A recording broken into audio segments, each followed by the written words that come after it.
Welcome to the Church Doctors Podcast with Scott and Marla Schiele. The Church Doctors Podcast is brought to you by Outpouring International. Love God, love people. Well, what a special day it is today on the Church Doctors Podcast. I have with me my whole family. I have Marla and I are here. Hi, I'm here. And I have all of the rest of my 4 kids are home for Christmas holidays here in Columbia Falls, Montana. And so we have Janelle. Hello. And Janae. Howdy. And Justin. What's up, everybody? And Joy. Hello. And we are the Schiele family. We've been a family for a while. We've been a family for the whole time that we've been together. As long as I can remember. I can't remember a time we weren't. Right. And we decided that take advantage of this rare opportunity that we're all in the same house together to do a podcast. So we thought it would be fun to bring up stories or talk about what it was like growing up as a Schiele, as in a Scott and Marla's house. Everybody asks us, how did you raise 4 kids that they all love Jesus? They serve the church in different ways and are anointed in their giftings and callings, and people see that and they're like, how did you do that with 4 kids? And so, and our answer usually is, I don't know. We just did. I think luck of the draw. Step 1 for the recipe is you have to grow up on a church camp, right? Yeah. for at least a certain amount of years. Yeah. So what was that like? We lived on a church camp for 11 years, and You were there for 1 year, Joy. That doesn't count for me. Okay, we'll have to add Joy in later then. So we grew up on a church camp on a lake in Manford, Oklahoma, called Camp Victory, and Janelle, Janae, and Justin were my indentured servants. They didn't know it, but they did They were. I think we did know. We're talking about it in therapy now in our 30s. Yes. The free candy every day, it really helped out. Yeah. Actually, I think it was the free candy that turned us into such good people. Yeah. If you hear a little bit of mic noise in the background, it's because we only have 4 mics, and there's 6 of us, so we're sharing microphones, so we'll bear with us on that. As we slide them back and forth. So yeah, we had a fishing pond, a go-kart track, a concession stand, of course the kitchen and cafeteria and chapel and hiking trails and canoes. And my kids and we sometimes single-handedly ran church camp for whole groups of kids, up to 100 kids at a time. And our kids weren't very old. I mean, we're talking like 12 I was about and to under. say, I remember having a key to like the go-karts and like important things as like a 6-year-old. Well, it's true. Like I was like at 12, like running the go-kart track. Like people were like adults are like, can I get on? I'm like, no, please, sir, step back. Yeah. We're not ready yet. Like, get back in line, sir. We were like 8 years old, handling people's money at the concession stand and making change. And the funny thing about that is that when my kids were 8 years old making change for teenagers, they could do the change faster than the teenagers because they were so used to counting out money every day. Yeah, it's kind of fun to watch. Oh, dear. I was thinking we had more activities than that, but apparently not. It sure felt like it. Ropes course, hiking trails. Oh, yeah. Oh. the nature trail. Of course, there was those times we would take the go-karts out of the tracks and take the governors off without Dad knowing. Only when the nobody was there on the camp. And then we would accidentally crash them, and then he'd have to come get them out of the grass, and he'd find out. Stuck Pull off them the out road. of the ditch. Yeah. Oh, did we say BB guns? Oh, we did have a BB gun range too, And archery. Yeah. Bows and arrows. What happened at the BB guns once, Justin? I got into a lot of trouble with BB guns. That was one of the things I had a key to. Yeah, one day we were up. I don't think anybody was there, and Justin and one of his friends who was visiting camp, I think it was a cousin. He was a cousin. Was it, or was it? This happened on more than one was it Depends occasion. on Isaac? what occasion you're Yeah, talking which about. one are I'm you not talking sure about? what you're talking about. When I No, shot when Papa's when he camper? shot the window out of the back of the fire truck that I had on camp. Oh, yeah, I don't remember that. I remember that. It was I an do. accident. It was, but It was Justin and Isaac Anderson. Yeah, that's probably right. That's the dynamic duo. that's how Called out. that's how I remember it too.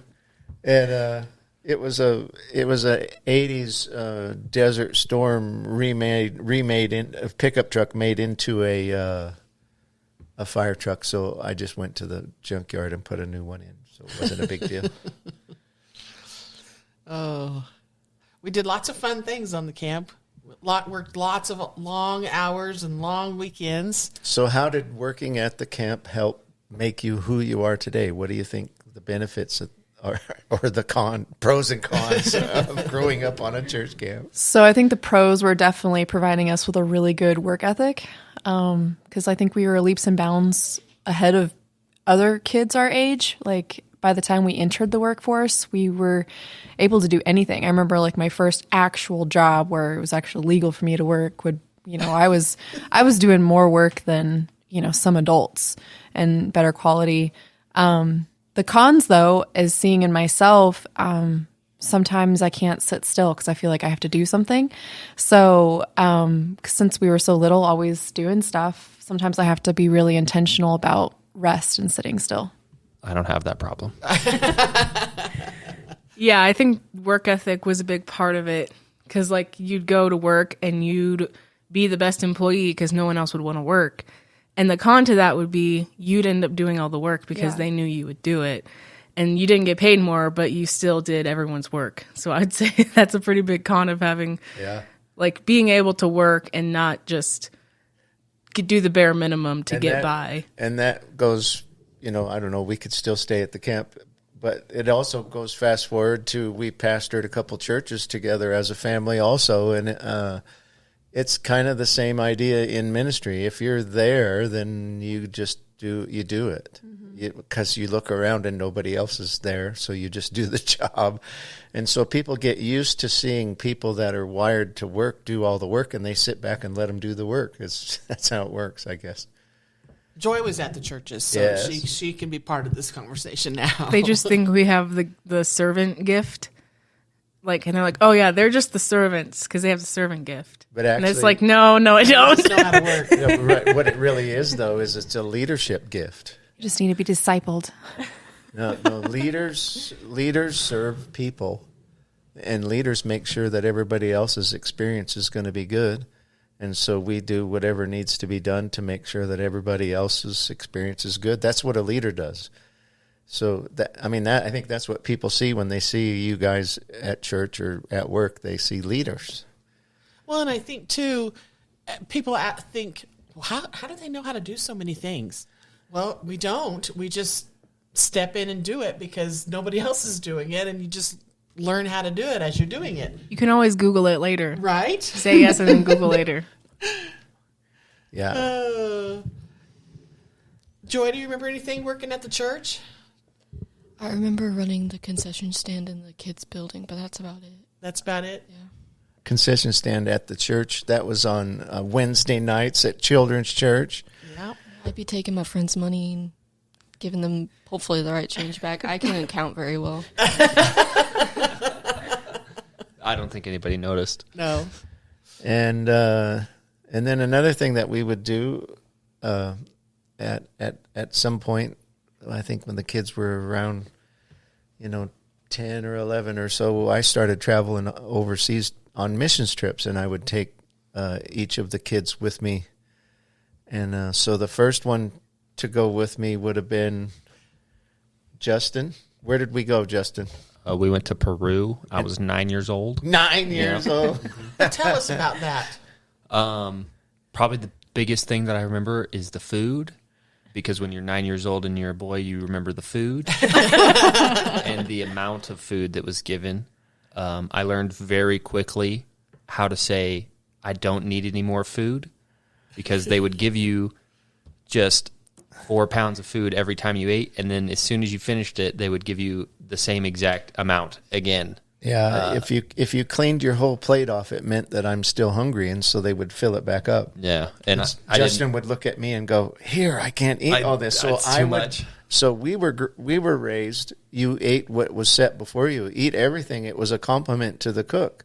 So Justin would slide his plate over to me, and I would eat the rest of what was on Justin's plate, and eat all of what was on my plate too. And then the lady would see empty plates, and she would bring out 2 full loads of chicken and potatoes and all the things and bring it right back out. And we were both like, "Oh no!" It was good. It was just too much. And ice cream. You were a cute little blonde boy. Yeah. They pinched your cheeks a lot. Received a lot of candy from people. From cute little Peruvian girls at churches. Yeah. And you wore out John Pena. He herded you like a little chicken down the streets because we were in places where potentially you could have been a kidnap victim. And John was trying to protect you, and all you were looking at was where the ice cream store was, and he kept pushing you back in line. Ignorance was bliss. I had no idea. Yep. And then I think Janae went next. Did you go to the Philippines next? I think that was Janelle was next. You talk to the microphone. Where did you go with me first? So my first trip was to Argentina, and I was 14, and that was a lot of fun. We talked about that on the podcast that I was a part of a few back about being on the radio and healing people with words of knowledge. Over the radio. Yeah. And it was that trip where we got to meet the gypsies for the first time, and we also had bukus of food. Steaks bigger than the plate. Yeah, each of us got like individual chickens to eat, which was a lot. So, but yeah, no, that was a great trip. And then it was Janae's turn. And then Janae went with me too. I think I was 12 when we went to the Philippines. It was probably the same year you guys went to Argentina. Yeah. But Argentina was first. But I remember a lot of it. The food we had was a lot different, I feel like, because we traveled to a lot of remote areas. I remember one trip we took to go to a church.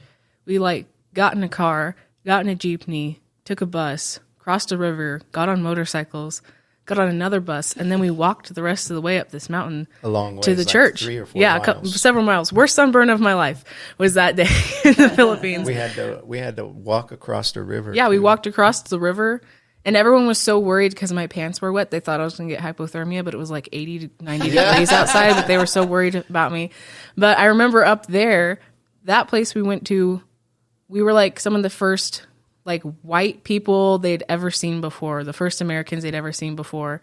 And I'm pretty sure they fed us dog at this church. We had a rule, Janae and I had a rule. I said, watch me, and if I taste it and if it's no good, I'll give you a sign. And so I tasted it, and I shook my head, no, don't eat it, because it was bad. They had seen one other white guy up there, the missionary that I traveled with probably. That was about it. So they treated us like kings and tried to make a big fancy meal for us, but pretty sure it was dog too. Yeah, it was bad. Sure. Oh my. Yeah. Oh my. I was so jealous of this trip. I was so jealous because you got to climb mountains and forge rivers. Anyway, I think I've forgiven you at this point. I mean, we went. It was pretty cool. The guys that went with us had 2 poles on their shoulders with a generator hanging from the poles and sound gear, and they hauled all that up there into that remote village. I mean, we walked through rice paddies, and I mean, it was like over the river and through the woods, Filipino style. So wow. Yeah, that was good. And then I think we went to several places that were really remote, and then that one place with the kids, and they gave us the cup of, it was pink, it was warm, and it was rice, and it was a drink. Yeah, it was kind of like horchata but it was like South pieces America. of rice. It Was wasn't. it good? It's rice. No. It was probably rice milk with Kool-Aid in it. Something like that. But it was warm. Yeah, it was bad. Rice Yeah. milk. What about you, Joy? Did you ever go on one? I went on, I think, 5. I went to 5 different countries. What was your first one? I think the first one was Mexico, but I don't remember it because I was really young. You were 2, I think. 3. One that you went to. The biggest one I went on was to Rwanda, Africa, but I don't really remember a whole lot of that other than just being sick the whole time. But you did enjoy food, since we were talking about food. What was your favorite food? The only thing that I could stomach because I was so sick was lasagna from this one restaurant. Which makes no sense. And the reason you were sick was because of the malaria medicine that you had to take. That and riding in the airplane. That was like the longest trip I had, and I was still getting like. And you get motion sick really easy. Yeah. So. Yeah. And then the malaria pills, you couldn't take those. Yeah, and I can't swallow pills, so I would have to eat the inside of the malaria pills. It's really nasty. And yeah, inside Oreos so that they would taste a little bit better, but it didn't work. Joe's like a little dog. You had to put the peanut butter around. But Joy was young, so she doesn't remember a lot of that, and she did have a rough trip, but I remember her laying hands on kids in the churches with dirt floors out in the middle of nowhere and healing people, drawing pictures in the spirit and handing it to people and seeing them get touched and healed because of that, and getting to see real Africa life out. I mean, 50 miles away from anything, and to see how they lived out there. I remember her speaking to a girls' school, I think it was, shared the gospel there, and then she got up and shared the gospel using an interpreter at a Congolese refugee camp. Remember that? I don't remember that. Remember that and one? you did radio in Rwanda you did that too, yes. Over 3 million listeners. I do remember that. I think all I said was hi, and then I just watched. No, I think you shared some stories or something. But it was a great trip that you did really good considering the challenges you had to go through. So you've each shared one. Can you each share maybe a favorite moment from any of your trips that you've been on? Because you've been on more than just what you shared on. You've all been on multiple trips. So maybe come up with something that that's a memory. That's a really neat memory from one of your trips. A spiritual memory? It could be. Well, it is a spiritual podcast, so maybe. My mom forced me to learn how to make balloon animals. I did. So that when I went on mission trips, I could minister to children easier. And so after learning a ton of things, I wasn't fast at it. So the only thing I could make quickly was like dog-shaped things or flowers, or there was like swords and stuff, easy things. But then I think it was Mexico. I think it was Peru. Peru again. Where they followed you. The first time. Yeah. So we were at a church. And at this point, it was like halfway through the trip, and I had already done like a ton of balloon animals and stuff. And like one village, it was like a bunch of switchbacks, and we were just going door to door, just inviting people or whatever. And I think there was like a crowd of like 40 or 50 kids just surrounding me, and I was like trying to make balloon animals as fast as possible and like remember their faces because they would pop and come back and like, I didn't get one. I'm like, yeah, you did.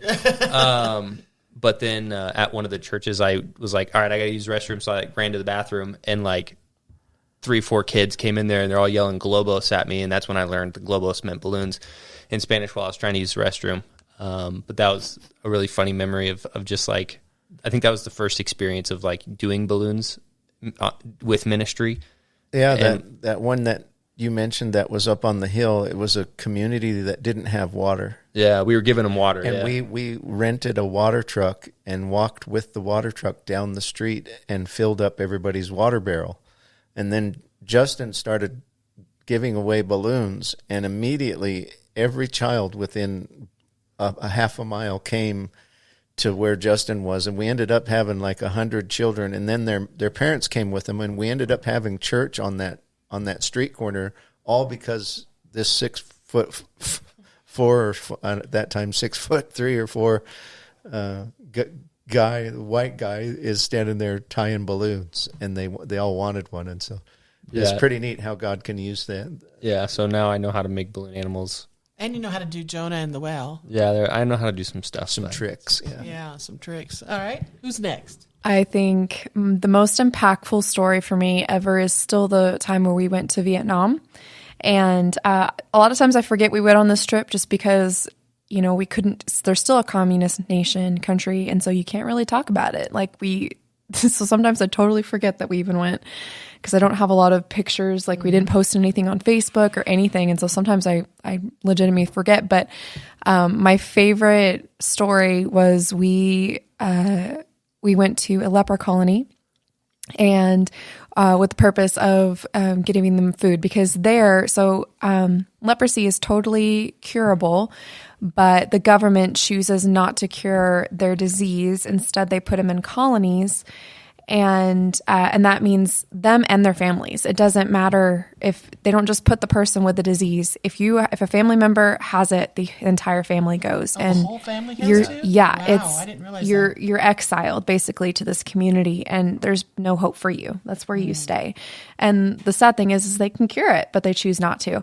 So we went in and we gave them big 50 pounds of bags of rice and loved them and ministered to them. And we remember we were standing in front, and I remember. So back up, I was a little freaked out because I didn't totally understand leprosy at this point. I was like, you read it in the Bible and everyone was like super like afraid of the people, and I was like, okay, is it possible I could catch leprosy while I'm here at this colony?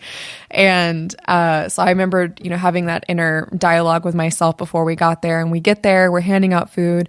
And then I see this man who was peeking his head around the corner of the church, and he would get closer and closer, but he was really careful about keeping his distance. And later he got enough courage to ask the interpreter if us, the missionaries, were afraid to touch him. And when that was translated, something in me just broke. And I was like, absolutely not. We are not afraid to touch you. And so we ended up giving this man hugs and just loved on him. And it was like I would think it was the closest moment that I felt like close to Jesus in that aspect of like Jesus touched the leper and went against every social norm because of the love in his heart for him. And so that story still wrecks me pretty good. To love the unlovable, and I love that one. That's a good one too. Janae or Joy? He said it in a way that was like a challenge, I think, because he'd been so too. hurt that he was like, I bet you guys are afraid to touch me. If you keep hearing a beep in the background, just to FYI, that's our dryer. We're at home doing this. Laundry done. Laundry's done. I don't have one yet. Joy, you got one? No. I really have a hard time remembering those trips. I was having a hard time thinking of one while listening to the other stories. Well, that was a while ago. Yeah. For your trip, Janae. Man.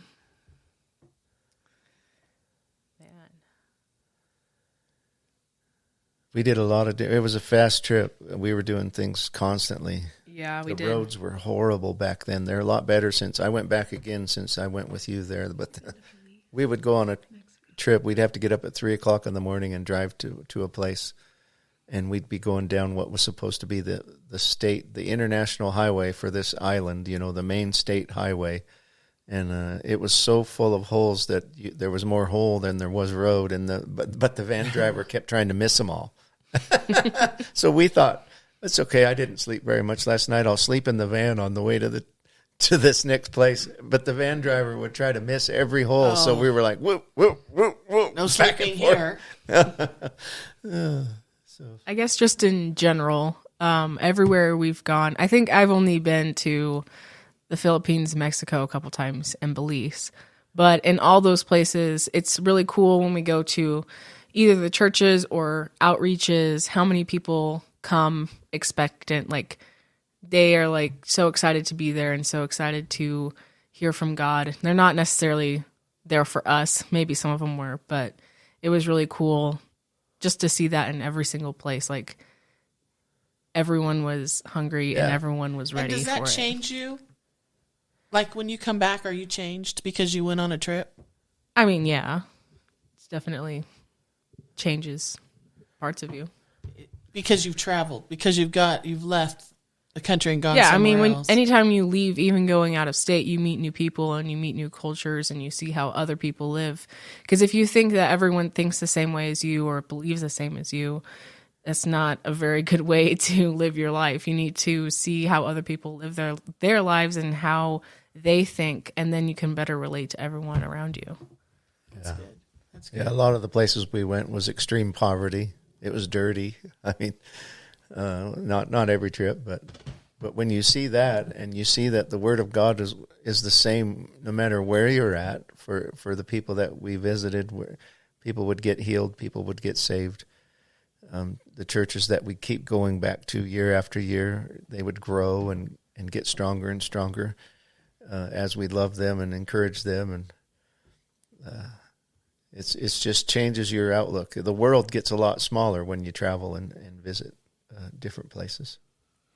So to bring it back to the question about, like, how did we turn out so well, or like be able to still be in the ministry? I think one of the key things for us, or for me to think about, was that at such a young age, we were allowed to minister. We were encouraged to minister. Like, it wasn't just something that the adults only were allowed to do. Like, I remember being very little and being encouraged, to go prophesy or to go lay hands on the sick. And it was something that we were allowed to play with, if you were. I just got a flashback of Janelle standing on the stage with me with 350 pastors at a pastors conference in the Philippines. And I said, Janelle, you have a word.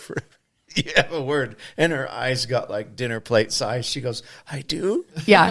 Yeah. And so it was stuff like that, so from a very young age, being allowed room to minister and to practice our giftings is a huge deal as a young person, because that really solidifies your relationship with the Lord, because you have to lean in on Him in those moments. Like, you can't make something up. Like, you can't, Yeah, and I think a lot of times, and you hear it in church all the time, of like, oh, there's no junior Holy Spirit, but then when things like missions trips happen or ministry times happen, the kids get put into a room for daycare or put into a space to not be involved in, obviously there's a certain, like, obviously you're not going to have your infants and, but like, not only saying there's no junior Holy Spirit, but showing your kids and showing just young people that there really isn't. Like, you can really go out and do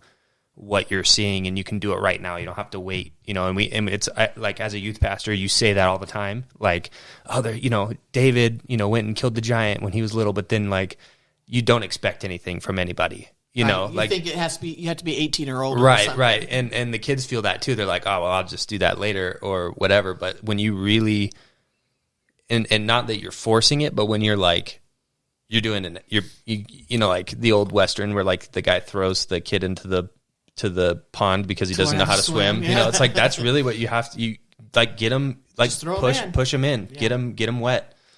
The sad thing is, though, there's a lot of adults that have never done it either. And so you have to do, when we take groups of people, there's a lot of people. We just have to push. Just line them up. Just and throw them, you shove them into the water. Go. Yeah, I think it's important to not have a children's church mentality, because if you only, if the only time your children experience God is at children's church, most of the time it's like a really low level of it, and they're just playing games. It's mostly for entertainment. Most children's church is just for entertainment until church is over.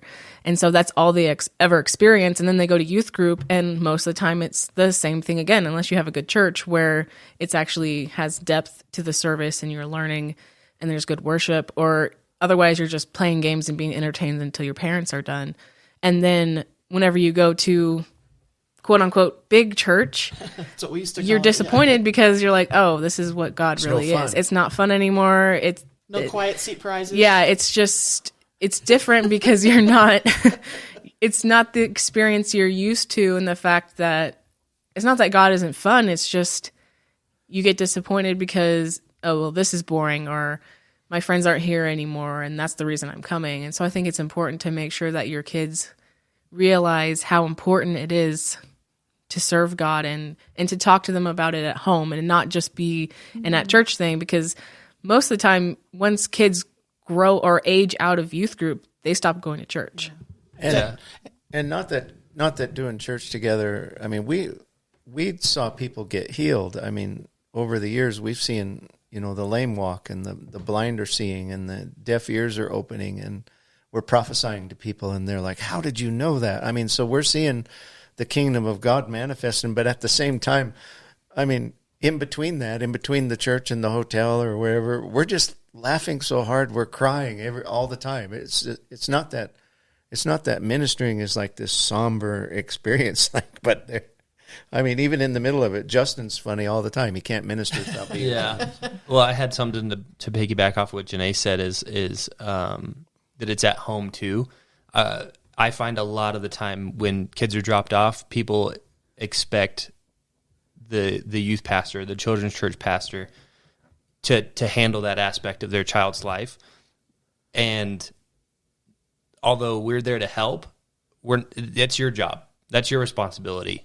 You know, and I think that that's something that you guys did well, is you didn't just drop us off at church and be like, you know, hope you learned something. It was like we were learning when we weren't at church. All the time. That's because we had the VeggieTales playing right. on the van. You got, but for real though, I see it all the time. You see parents that drop your kids off and they just expect their kid to start acting better when they come back, because the youth pastor was supposed to take over that part of their, you know, they're supposed to be spiritually strong because, you know, that, and we want to, and we try, and we do as what we can, but that at home time with parents and kids is so important. To train up the child in the way they should go, and when they're old, they won't depart from it. Yeah, I mean, there was a reason why in the Bible God had them set up stones or monuments, so that way when they walked by, their fathers and mothers could explain to them the faithfulness and the goodness of God.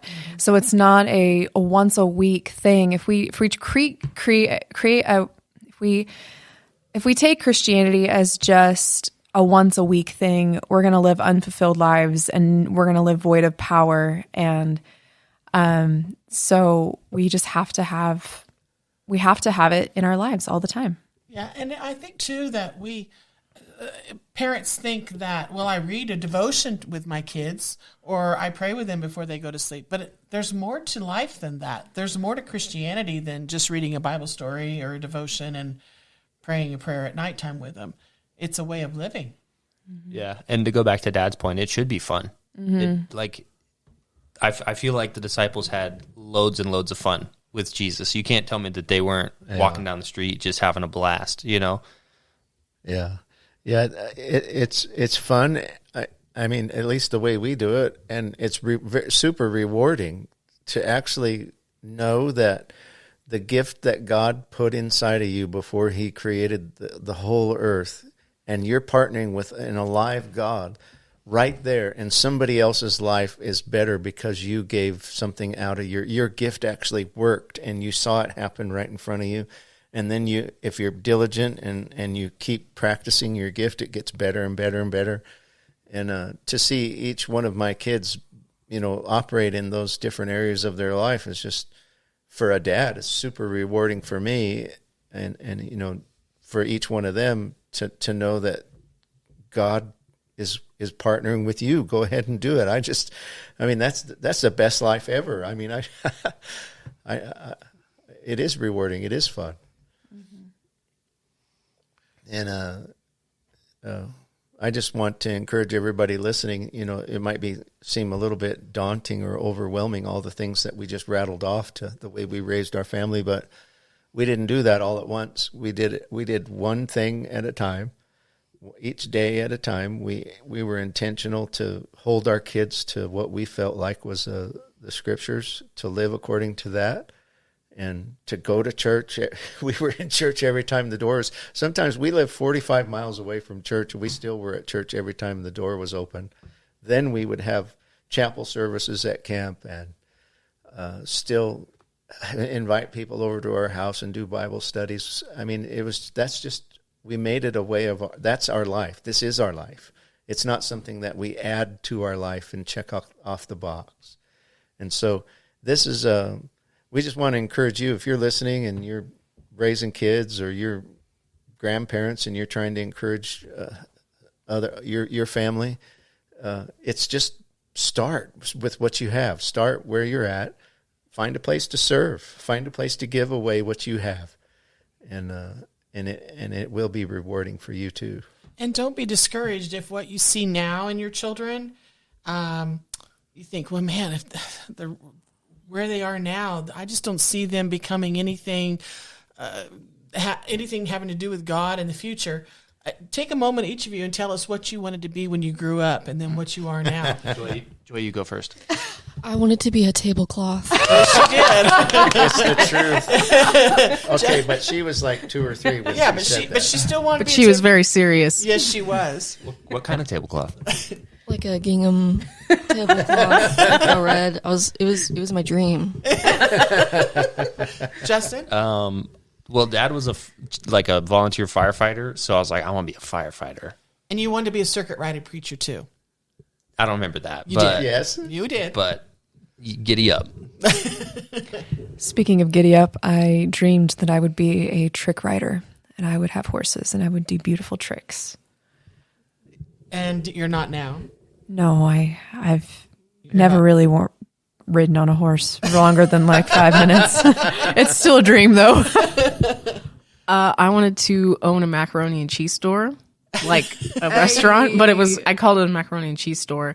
And then I've always wanted to be a writer, Yeah, but she's doing that. but I'm also doing that And now. she so. can make some pretty kicking mac and cheese. Yes, she can. I make really good mac and cheese. So honestly, everything. Achievement unlocked. You got it. Yeah. If you want to learn how to follow your dreams, just follow me on the podcast, and I'll tell you how to follow them. We'll give the recipe in the link. Yeah. But Recipe not for sale. I think as I grew up, though, I was like, I like working with my hands and building. And so that's what I do now is I build stuff because I saw my dad doing it and I was like, that's cool. And I do that now, you know. You mean you don't have to work in a church to love Jesus and to live your life? No, because there's people on the job site that need Jesus just as much as they do in the church. Hey. So back to Mom's point, like you can't be like, oh, well, if my child's not serving in the ministry, like working for a ministry, then that means they're not following the Lord. If you start out like leading your kids to have God in their everyday lives, they will take that to wherever they're working and be a light.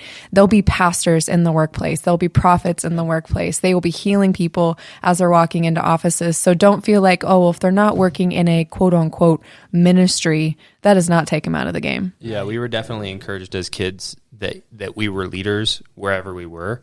And so that didn't matter. Like it didn't matter if we were at church or if we were at work or whatever we were doing. Like you're influencing and you're leading wherever that is. I on purpose just came right out and said it.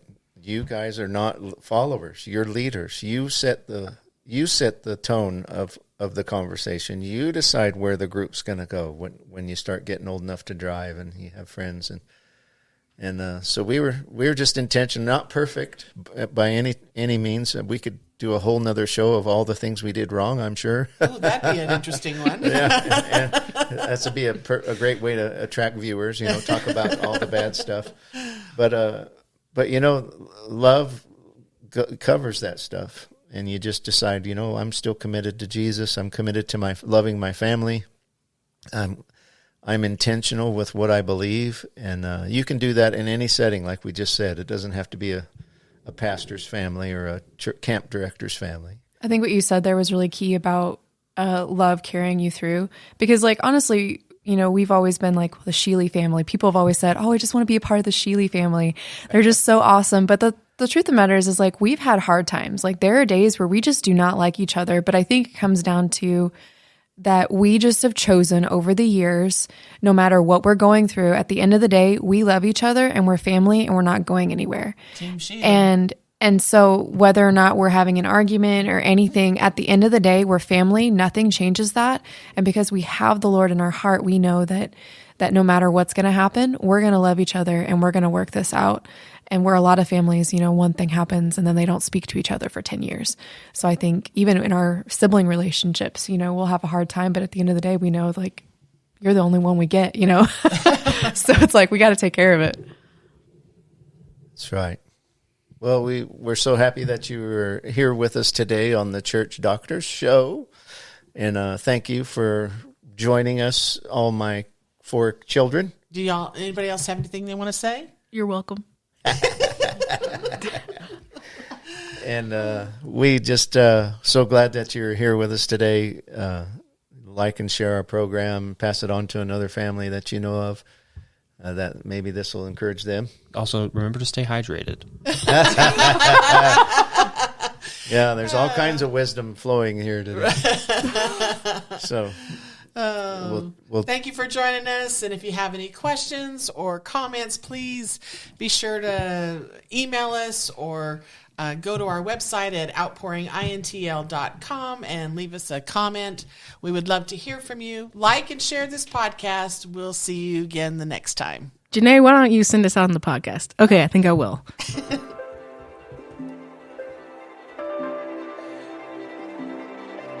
Thanks for joining us on the Church Doctors Podcast. For more information or to contact us, please visit our website at outpouringintl.com.